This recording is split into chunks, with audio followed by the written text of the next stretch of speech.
परंपरेने ठरवून दिलेल्या पुरुषांच्या आणि स्त्रियांच्या भूमिका अशा आहेत की पुरुषांनी पुरुषाची कामं म्हणजे शेतीचे कामं करणे, वरले बाजार हाट, देखरेख, कारभार हे जे काय आहेत हे सगळे कामं पुरुषांनी करायचे. आणि स्त्रियाचे परंपरेप्रमाणे कामं करायची म्हणजे तिनं फक्त चूल आणि मूल, घरातली स्वच्छता, शेतावर नेऊन तेवढे भाकरी देणे. मग त्यांच्या मुलगा असं पुरुषांना वाटायचं कारण म्हणजे एक जीवनात आपल्या जिंदगीला एक आधार म्हणून मारत होते. मला मुलगा हवा असं म्हणत होते. परत ते एक मुलगी झाली तुला हे. मी मुलगी झाल्या म्हणून तिला कधी उचलून घेत नव्हतो, तिला कधी जवळ घेत नव्हतो. तिनं तिच्या आईपाशीच राहणार आणि तिच्यापाशीच बसणारी. अगोदर तिला माया करत नव्हते, मांडीवर घेत नव्हते, मीच सांभाळ करत होते तिचा. मी लहानपणी असताना आता माझे आजीलाच मागत. पप्पा व्यवस्थित बोलत नव्हते, राहत होते, त्याच्यामुळे त्यांच्याशी मी ते चिडचिडे होते, त्यांच्यामुळे त्यांच्याकडे मी जात नाही, मागितलं देत बी नव्हते तुम्ही.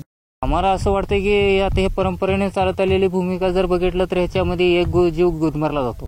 मला मुलगा जर पहिल्या ह्याच्यामध्ये ज्यावेळी झालं नाही ना, त्यावेळी मी म्हणलो होतो की तुला मुलगा नाही झाला तर मी दुसरं लग्न करून घेणार आहे.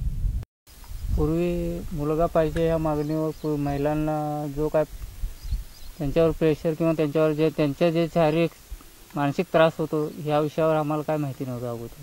आता खेद वाटतं, दुःख वाटतंय. मी खरंच या मुलीला जर सुरुवातीपासून असं प्रेम द्यायला पाहिजे. मी चुकलो असं मला वाटतं. मला हे लिंग भेदभाव आणि समाजाने पाडलेल्या ह्या रूढी, या जुन्या रूढी हे जे सर्व चक्र समजलं.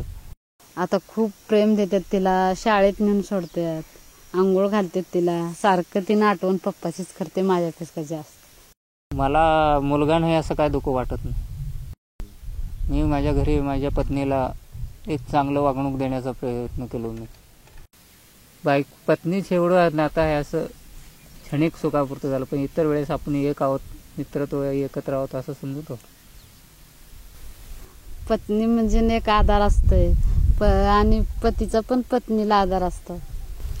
माझं असं मत आहे की आपलं उदंड आयुष्य हे असंच गोडी गुलाबीन जावं एवढी एकच विनंती ईश्वरचरणी करतो.